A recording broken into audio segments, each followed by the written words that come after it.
What's up, Duck fans? Good to see you. I'm Owen Murray here on the Voice of College Football, Oregon Live. I'm here with John Evans. It's been a bye week for the Ducks. We haven't seen you since last Monday, but that doesn't mean nothing happened. We're going to take you through what happened with the AP poll. Ducks fall from number 2, number 3 on bye. Hoosiers up to number 7 ahead of their college game day trip to Eugene. We're going to get into that one a little bit later. Take you through some exclamation points, question marks like we usually do, but a big look back season so far. Plus, Dylan Gabriel started his first game as a pro for the Browns over there in London. Talk a little bit about what happened there for DG. John, how you doing, man?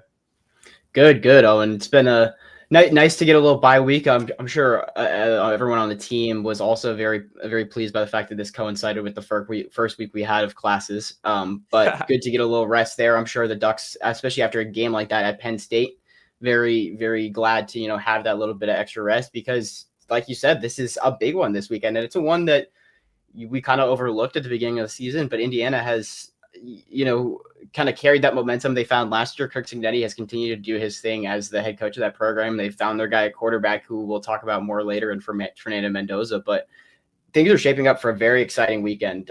With game day coming to town, I'm pumped. It's going to be a good time here in Eugene. It should be an awesome football game that we're getting ready for here. Yeah, I mean, this was a season where you kind of looked at the home slate and you said, hey, I don't know if there's like a marquee game on here. You don't know if Indiana's going to bounce back. You don't know what USC is going to look like. I think it's great. It's really good to see, especially that it's one of those games now that students are back on campus, are going to have a full student section. That's where the Ducks would have wanted this game. You just went and played in a whiteout. This is going to be as close as the Ducks can get here. It's the noon game, which is a little bit tough. It's not a night game like that Ohio State one was last year on game day. But I'm really happy that Autzen Stadium is going to get one of those marquee games this year.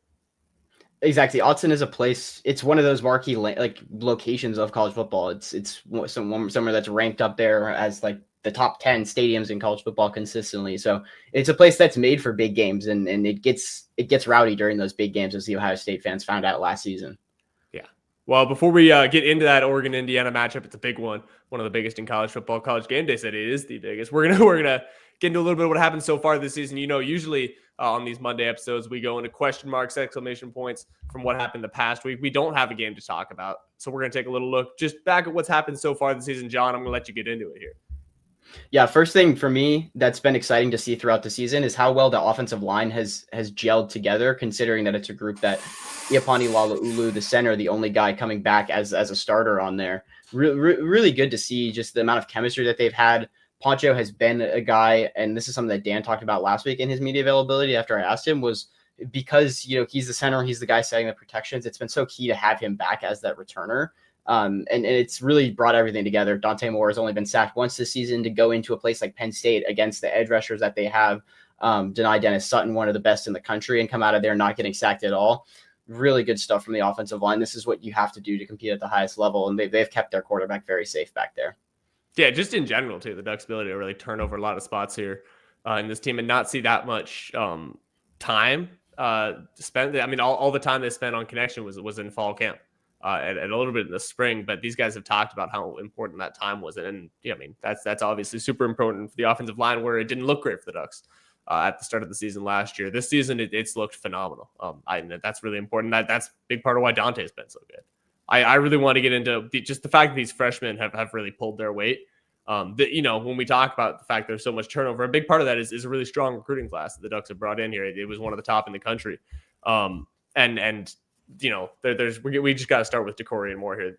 Was the number 1 wide receiver in the country coming in here. And, like we said last week, this kid, when you're a 5-star, you have a certain amount of expectation attached to your name. You say, hey, this kid could be great.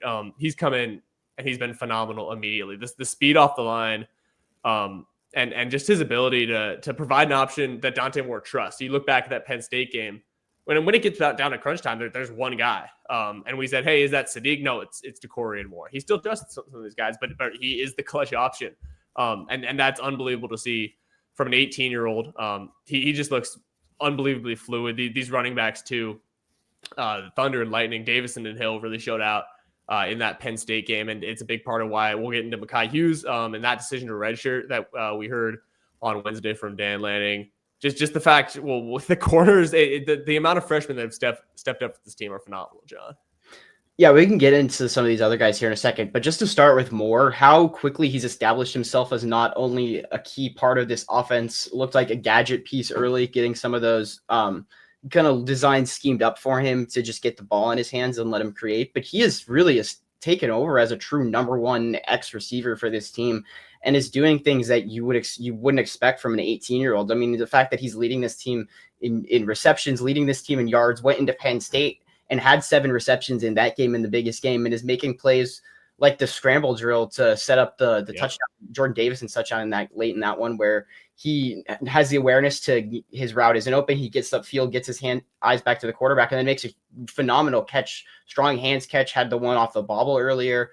I brought this up when I was on Odds and Audibles last week talking to Eric Scopel, but it's hard not to compare him to some of the best receivers that we see in the NFL that we've seen in college football with the skill set that he has. I brought up the name Jamar Chase in terms of just they have play styles that really remind me each other of a lot. Chase a little bit bigger. I think he's like an inch taller, listed like 5 pounds heavier, but most of these guys in that like 6 foot-ish, like 200-pound-ish kind of range, but really explosive athletes who are stronger than you'd expect. We see it in DeCorian Moore's blocking. Jamar Chase breaks tackles all the time, but are also very elusive after the catch. And then the way that DeCorian Moore can go up and catch these back shoulder balls, that's what really made me start thinking of Chase specifically. But just it's ridiculously impressive for an 18-year-old kid. And it's so exciting to see how much better he's going to continue to get, as we go forward. He has skill sets that, like you said, he was that 5-star talent for a reason, and it's shown up. He's more athletic than these other players. He moves differently out there, and he's just better. It has shown. He's one of the most exciting players in the country. It's one of those ones where you watch the tape and say, yeah, this kid's just better. And it's important to note, like in the past, Oregon's looked at some of these big X receivers and gone to a bigger guy. Like last year, the big guy was Trayshawn Holden. Then the year before, it was a guy like Troy Franklin. DeCorian Moore is not as big as those guys, but he is that option. He's the guy who, they can look to make a contested catch. You look at some of the stuff, the Penn State game, what stands out to me, the scramble drill was really impressive. I think of the bobbling catch. That one, just the ability, the level of focus is something that takes years, honestly, and the speed of development with this kid. And this is where we can get into some of these other guys, because the level that they're already at is unbelievable. The level to which these guys are getting snaps. Oregon's 2 corners are a redshirt freshman who sat out, I think, all of last season with an injury, in Ifeoma Obadegwu, and then a true freshman in Brandon Finney Jr. They trust these kids because they've been able to take those steps so quickly. And that's a credit to Oregon's program. That's a credit to how quickly they've been able to grasp what the Ducks are doing here. Yeah, across the board, it goes to what Dan constantly says. If you're good enough, you're old enough, you trust those guys that are on the field are on the field for a reason. It's because he trusts them to be able to execute the offense, execute the defense, and do what they're supposed to do out there. You look at these running backs, these cornerbacks, and you say freshmen, but they're not playing like freshmen, so it hasn't really mattered. And no one has quite challenged some of that inexperience in terms of, I think Indiana will be a very good challenge for that inexperience in the secondary. I think that we'll get into their passing attack and how explosive and how good that's been this season for them. But yeah, Dan has built this team with high level recruiting, and it's shown up immediately because these guys are coming on campus. They're getting that, that early enrollment, that practice in the winter and spring to get them on track to be ready by the time fall comes. And by the time fall comes, they're college football players. They're not just freshmen anymore. De'Aaron Hill Jr.'s and Jordan Davis, and these guys aren't freshmen. These are just some of the better running backs that college football has this season. All right, let's get you into your second exclamation point, John. All right, for me, the second thing is just how consistent the offense has been in terms of its ability to stay on schedule. I think Dante Moore has obviously been a huge part of that. He just keeps things moving. He doesn't put the ball in danger. He doesn't take sacks. He avoids negative plays largely, and keeps the offense, on track. It's to pick up these short conversions on 2nd and 3rd down. The ground game has obviously helped with that as well. But then it's the ability to do that, be consistent in that. And then when you do have that opportunity to hunt those shots and be able to take those shots down the field and find those explosive plays, whether that's in the pass game, in the run game. Will Stein says he likes to take about 2 shots per quarter, and they've been able to do that, but still maintain that consistent ability to move the ball down the field and not feel like they're only hunting those big plays and aren't able to, then they're getting behind the sticks because all of a sudden you're taking sacks or you're throwing interceptions or big incompletions and just stuff that's doing nothing for the offense. They're constantly just moving the ball forward and able to work defenses.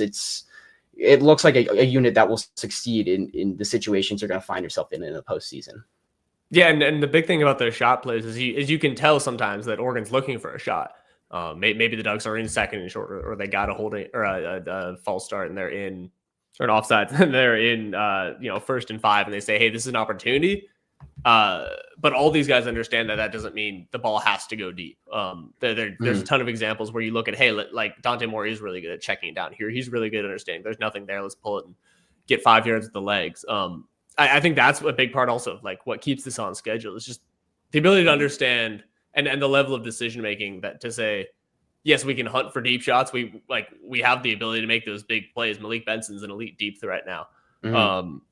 But it doesn't have to be the play when you call it. Yeah, and Lanning talked about that even in games like the Montana State game where Dante was very controlled as a passer and taking that underneath stuff. And he said like when they did open it up against Oklahoma State, he said it wasn't that they didn't have those shots dialed up, but it was more of he was, those looks weren't necessarily there for him when they did dial them up, and he played it safe and did things like taking this 5 yards on the scramble and not trying to force anything into coverage. Yeah, well, I'm going to go to the other side of the ball, give a little bit of love to the defense here, because I am just so impressed by Tony Tuioti and the way that this defensive line, kind of development line, just keeps churning, man. It keeps working guys and the ability to get guys in spots that they can get game experience. You look at some of these guys like Blake Rushing, Elijah Rushing, Blake Purchase. There we go. Like they're able to get snaps in this offense, and then you see it turn into guys like Mateo, like Tatum Tuioti, like Amari Washington, who got those snaps last year and now are part of one of the just best defensive lines in college football. The ability that Oregon has to develop pass rushers and guys who, like Amari Washington, can just eat double teams. We saw even how quickly Bear Alexander was able to pick up and get in a system that works for him and be really, really strong against Penn State. That has just impressed me so much. It's one of the reasons I think I took him first overall in our precision draft back at the start of the season.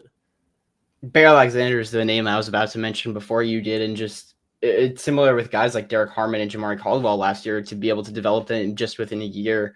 I'm not saying those guys didn't have talent before. The talent was obviously there to be able to kind of unlock that and find their best results on the field that they've had throughout their careers has been impressive. And the consistency of guys like Tatum Tuioti and Mateo Uiagalelei, who not only were they starters for this team last year, but have continued to improve things and add things to their game, becoming better pass rushers, becoming better run defenders.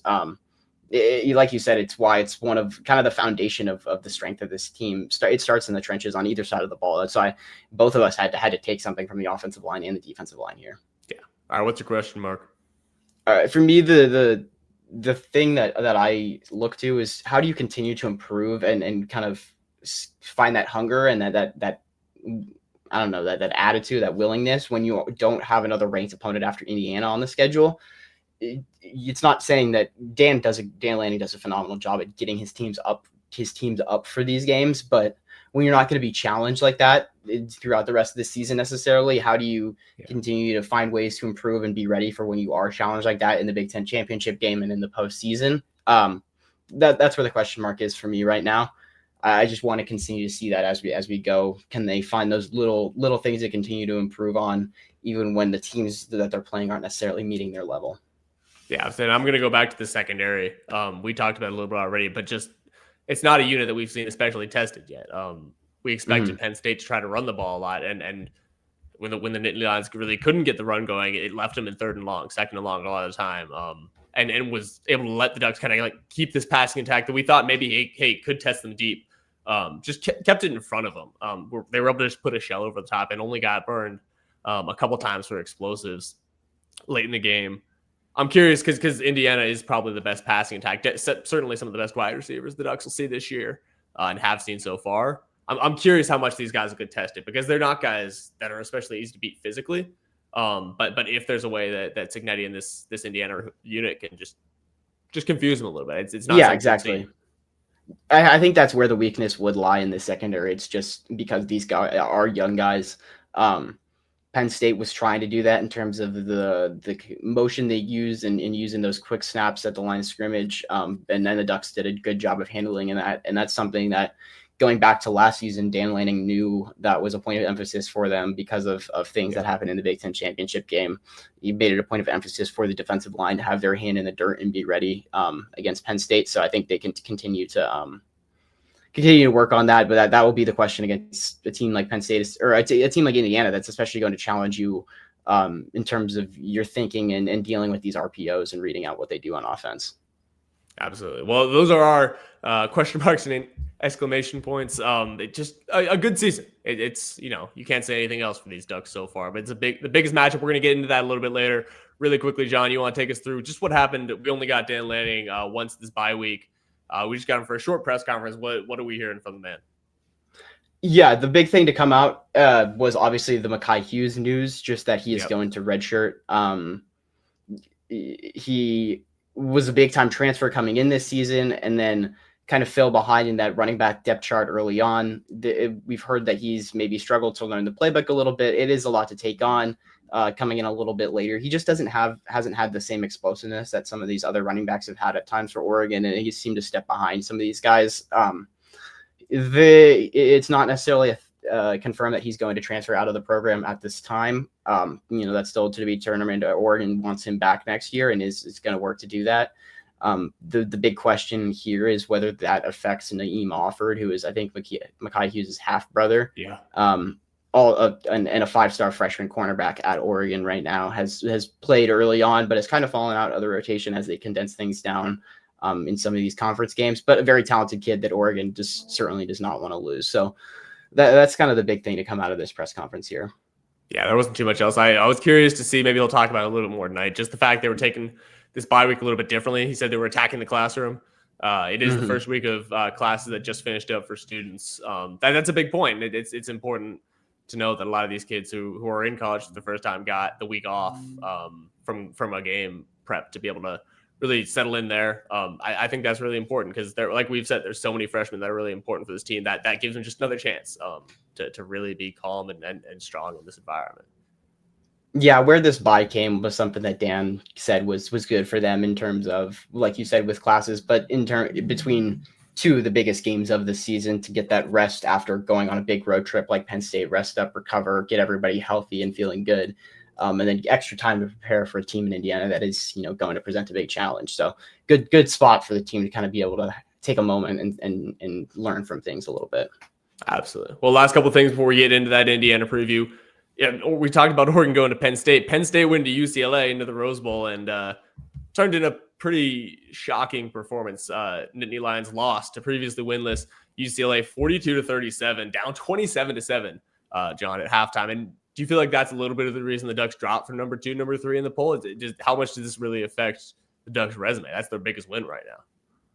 I don't know if that's necessarily the reason that they dropped. I think that was more being inactive. Miami had a really good game, looked again like one of the best teams in the country down at Florida State. I think that's more of it and more of their front of mind because of how good that game was for them. Ruben Bain continues to look like an absolute monster, but yeah, not a great look for the Ducks in terms of how close that game was with Penn State. Obviously, I think Penn State is more the team that challenged Oregon than the team that lost to UCLA. But UCLA, not only were they a team towards the bottom of the Big Ten, but really towards the bottom of the barrel as a Power 4 school right now, having started 0-4, already fired their coach. Seems like a disaster, and they were able to go in there, at their home stadium, but put up 42 on a team in Penn State that we thought to have one of the best defenses in the country. Nico Iamaleava cooked them on the ground, 3 rushing touchdowns for him. They were able to just control the clock and keep Penn State off the field and really just dominate this game in every facet, especially through the first half. And then it was a little bit too little too late for Penn State once things got into that second half. Yeah, because you did see Oregon limit Penn State offensively in that game in Happy Valley, and it was obviously a very different environment for the Ducks and Lions that night. I can't remember a ton of times that team will fall from inside the top 10 to unranked. Do you feel like that's justified? Was this loss that bad? One of the worst losses you can take in terms, especially when it's coming off that game where everyone was saying that wasn't the one that Penn State was supposed to lose. That was like of the times that Penn State has been in these big games against these top teams. They're not favored often because it's Michigan, it's Ohio State, whoever. They were favored against Oregon. That was the game that they were supposed to win. You lose that one, and then you go to a team in UCLA that shouldn't even be a question. I think they're 25-point favorites. It's a very bad look, and especially when it's a loss that does look like this, where they were just kind of beaten by a team that looked better on Saturday, even though a lot less talent on the field than Penn State. Absolutely. Well, that means this game against number 17 Indiana, even more important for the Ducks now. It would be their only currently ranked win. If the Ducks can pull it off over the Hoosiers on Saturday, we're going to head to a break really quick. When we get back, we're going to talk about this game. Get you preview, get you talk about Fernando Mendoza. John, I'll see you on the other side. College football is even more exciting when you've got some action on the line, and the games are even better when you're cashing in. And the Voice of College Football is the place to be to get the greatest value. Start with my picks. 75% against the money line, 58% against the spread, and I've got a 40-plus year track record. 11-0 in the college football playoff for me last year against the money line, 8-3 against the spread. And I'm just the warm-up act. Steve Merrill of Wager Talk is our ace in the hole, show stopper. 7 years with the Voice of College Football, over 30 years in the industry. Steve gives us analysis on all the big games, but you can't miss Steve's weekly under-the-radar pick. 28-12 against the spread the last 3 years. You also get picks from some of our top analysts here at the Voice of College Football, including Corey Bratta, Matt Zemek, and Steve Dace. Check out those numbers. Become a YouTube or Patreon member for just $99 per month. Go to the main channel on YouTube, click join, and then select a betting tier. Do the same thing on Patreon. Make 2025 a winner now. All right, welcome back to Oregon Live at the Voice of College Football. I'm Owen Murray here with John Evans. We're going to get into this Indiana preview because it's a huge game for the Ducks. Biggest one they'll have at Autzen Stadium this year. And this is really interesting because the Ducks performed great against the best rushing attack they faced yet this season in Penn State in Happy Valley in a whiteout, John. Is Indiana going to be kind of the inverse here? Is this going to be the best passing offense the Ducks have faced? What is that Penn State game telling us? Because there was a solid rushing or passing offense there, especially in the second half, about how that might look. I think this is definitely the best passing offense that Oregon has faced so far, but don't overlook the fact that this has been a very good team on the ground this year, fifth in the country in yards per game, 10th in the country in yards per carry, and they've been able to do it with, similarly to Oregon, multiple guys over 200 yards on the ground. They've been able to rotate the running backs very effectively.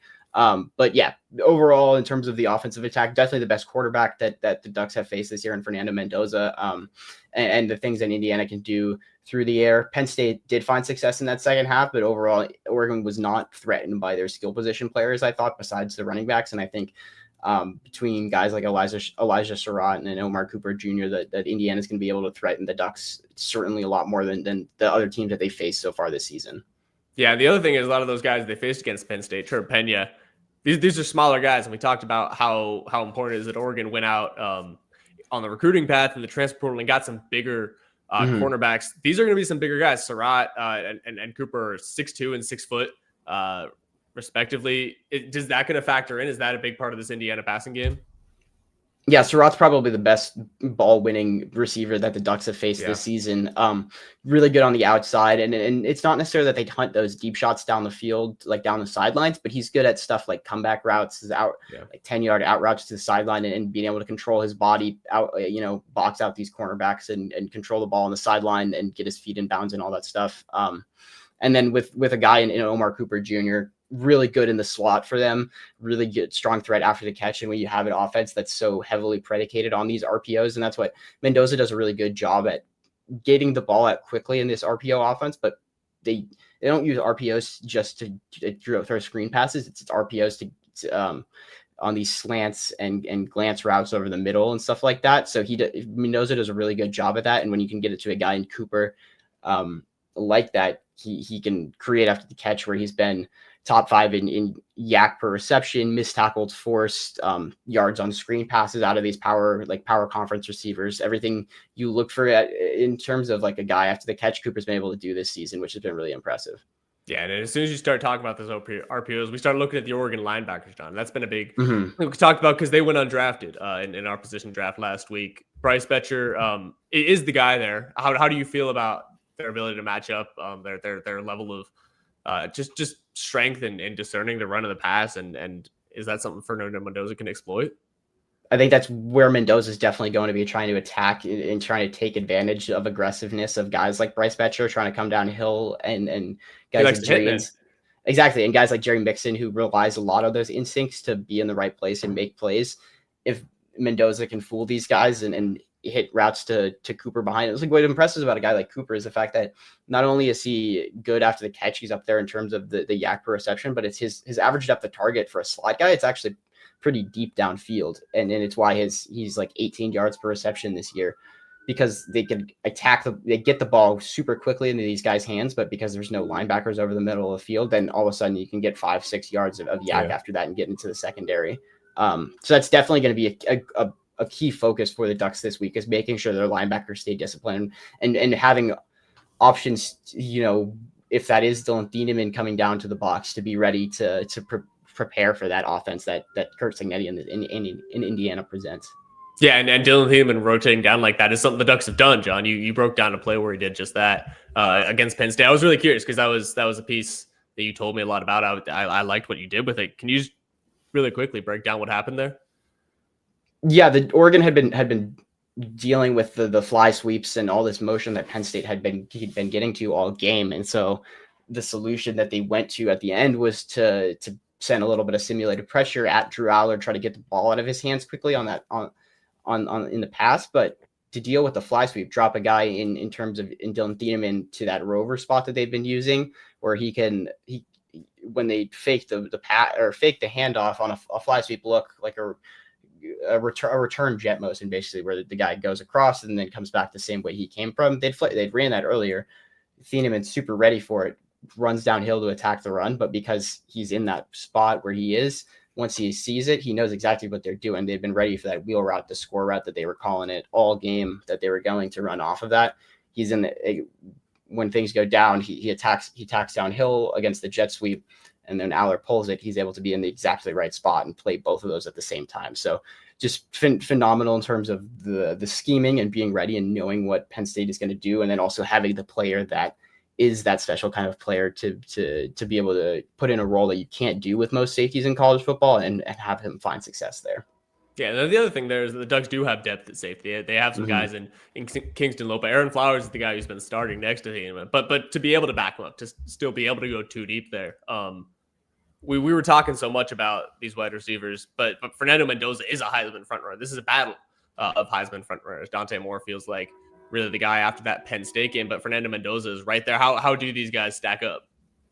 These look like two of the best quarterbacks in the country right now. They're guys that people have continued to push up the boards in these mock drafts, and right now Dante is either first or second, depending on where you look at the odds, and Mendoza is going to float somewhere between fifth or sixth. They've just been two of the most not only are they like creating for their teams, but they're doing it really efficiently. So they've been able to operate these very, very effective offenses throughout this season. Yeah, and just to get into that a little bit, these are both guys who had to come learn new offenses. Dante Moore obviously started his career at UCLA, but Fernando Mendoza did play actually at Autzen with Cal. It was a 63-19 loss, 177 yards and a pick. That was Bo Nix times in 2023. These guys are both kind of in a new system, and they've demonstrated, I mean, I'm sure this matters the scouts too, their ability to go learn a new system. Where does that matter in the grand scheme of things?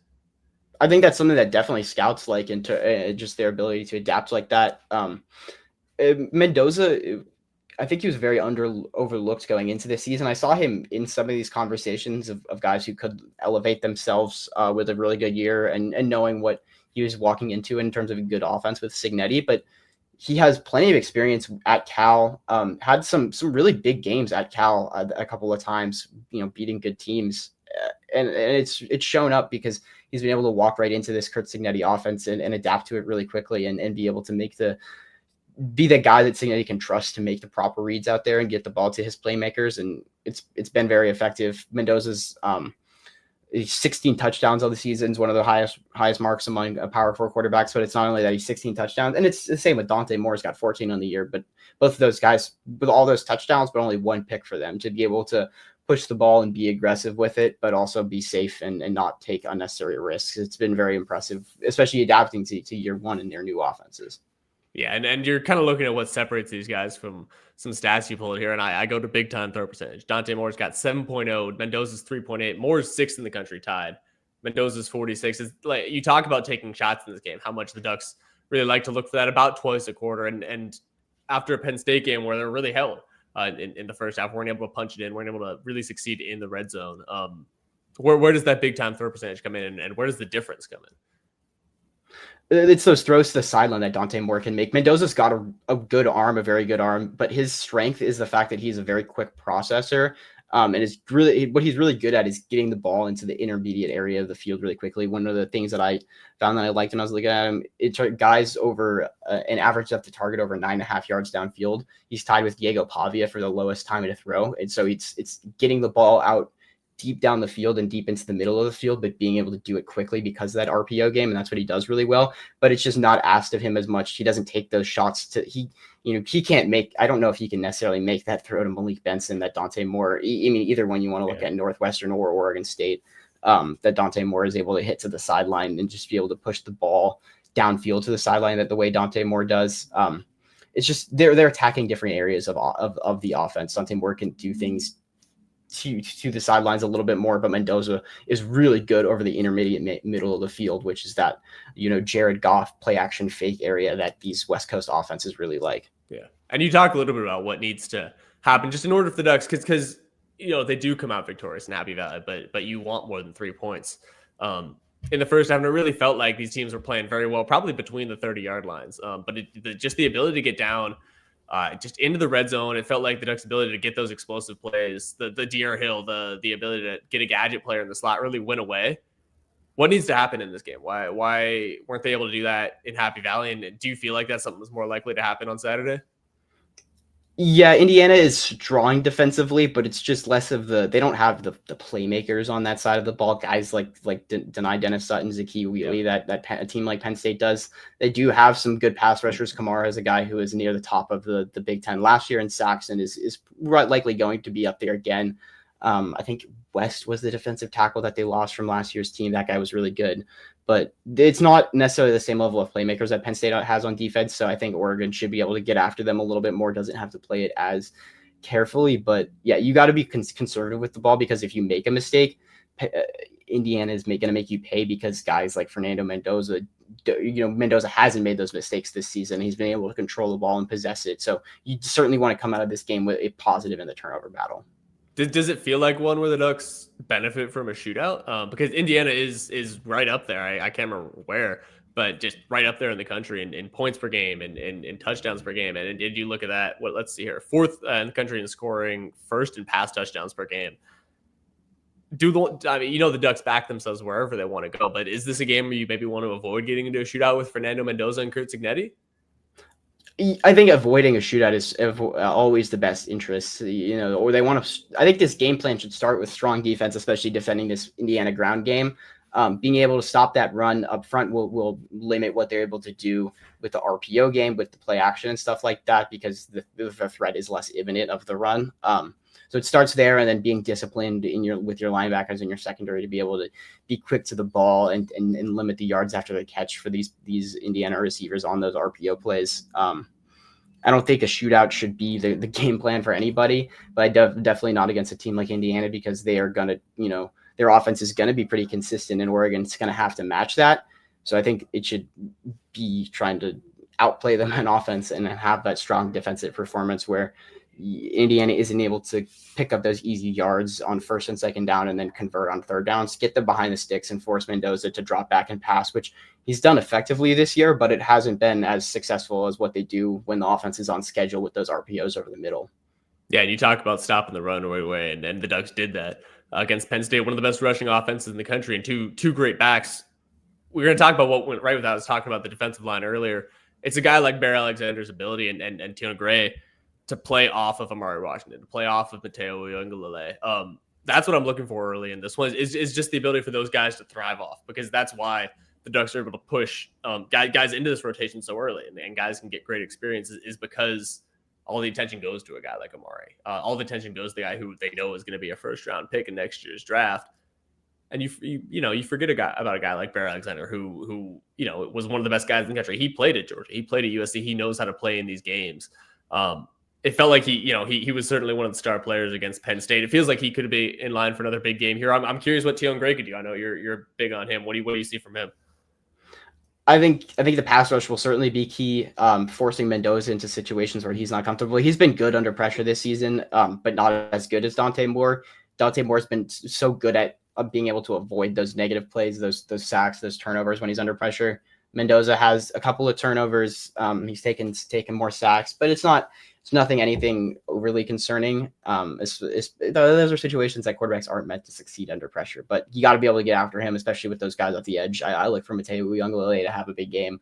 Indiana's got a good offensive line. There are some weak points, maybe on the inside, where I think Bear Alexander and Amari Washington could have success as well. But I think, like you said, you got to stop the run up front with those guys. Run up front, it starts with those guys like Tion Gray, Bear Alexander. They got to be able to eat those double teams and work those combo blocks that Indiana's going to be trying to get to when they're doing those RPOs. All right. We're just going to get into one last point here. And really, when I was writing this on my way to class today, I'm on Google Docs app on my phone. I was just like, hey, which program really does need this game more? Because right now, each of these teams, it's the last ranked team they're going to play. And then it feels like that Indiana's got that matchup with Penn State later this year, but the Ducks really, don't play a ton of teams. They'll play USC in Autzen. They go to Washington. But those are still unranked games. They don't really feel like they're trending towards being, certainly a top 10 game like this one would be a real resume builder. John, which program needs this game more? For me, it's the Ducks. I look to this one similarly to the way that I think Penn State felt about the Oregon going in a couple weeks ago. Oregon's going to be a favorite in this game. If you lose to Indiana, that's a lot worse of a look than the win over Indiana is the expectation. So I think a loss to Indiana hurts Oregon a lot more than even like a win than a loss to Oregon hurts Indiana. Indiana is going to have another chance. They're not going to be expected to win this game. They're going to have another chance to beat a team like Penn State later this season. But Oregon cannot take a loss to a team like Indiana when you don't have those other tests because, especially after Penn State's loss, it's not a good look for the program. Yeah, I mean, absolutely. That's exactly where I was going to go with. This is Oregon at Penn State. All the pressure's off for the Hoosiers. They're coming a little bit cross country here. Curt Cignetti could get a signature win. This certainly feels like, it's one that the Ducks, you expect them to win, but it's one the Ducks could lose.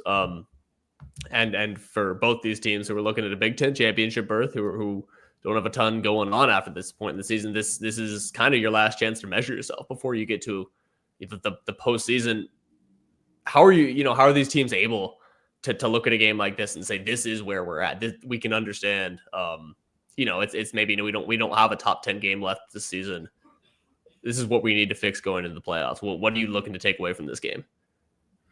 I think it's just continue to have that growth mindset. I think that's important, and being able to learn things from every game. I think that's something that this team has talked about all year, and even when they're winning, being able to learn from their mistakes in those wins and continue to improve. So I don't think you should look at yourself as a finished product because you've played your last big game of the season. You should be looking at, hey, we learned what we learned from this game, but we're going to continue to work on things. And even though we're playing lesser teams throughout the rest of the year, we're going to continue to find things every single week that we're going to improve on and get better at, so that when we do face those tougher tests later on down the line, we'll be ready for them. Awesome. Well, we will be live after that one. That's all we've got for our preview here. We're going to bring some a little bit back we didn't get to in the lead of the show. Dillon Gabriel, former Ducks quarterback that Dan Lanning mentioned a little bit in last Wednesday's press conference, got his first start for the Cleveland Browns over in London. Browns lost that one 21-17 to the Vikings. He felt like Dillon Gabriel looked pretty good, John. He 190 yards, 2 touchdowns. The 58% completion rate wasn't something you're used to seeing from him. But a couple nice touchdowns, no scores after the 3-minute mark in the third quarter, and only 5.8 yards average completion depth. What are you seeing from, it's a first start. Did you wake up for that one? I caught some of the second half of it after I got up. I did not see most of his success there, but I watched the highlights after. it seems like he's being conservative right now. They're not asking him to do much first start, especially in a situation where you're going across the world to play overseas and against a Brian Flores defense that's going to send all sorts of weird blitzes at you. It's a tough spot, but overall, I'm impressed by the fact that there's no mistakes in that situation, though. So to come out of there, no interceptions, no turnovers, continue to be able to push the ball downfield a little bit more, maybe 5.8 yards. Like I think that was his average, like per attempt. Not where you want to be at, but he'll work on it. Dylan will get better. Yeah, you look at just a little bit more around the league, a couple of quarterbacks. Bo Nix takes down the undefeated Eagles. Looks pretty okay. Troy Franklin's really carving out a role as a slot receiver there. Is that something you expected? Not coming out of college, I thought he was a big outside vertical threat, but he has done a really good job at adapting and finding a role within this Sean Payton offense.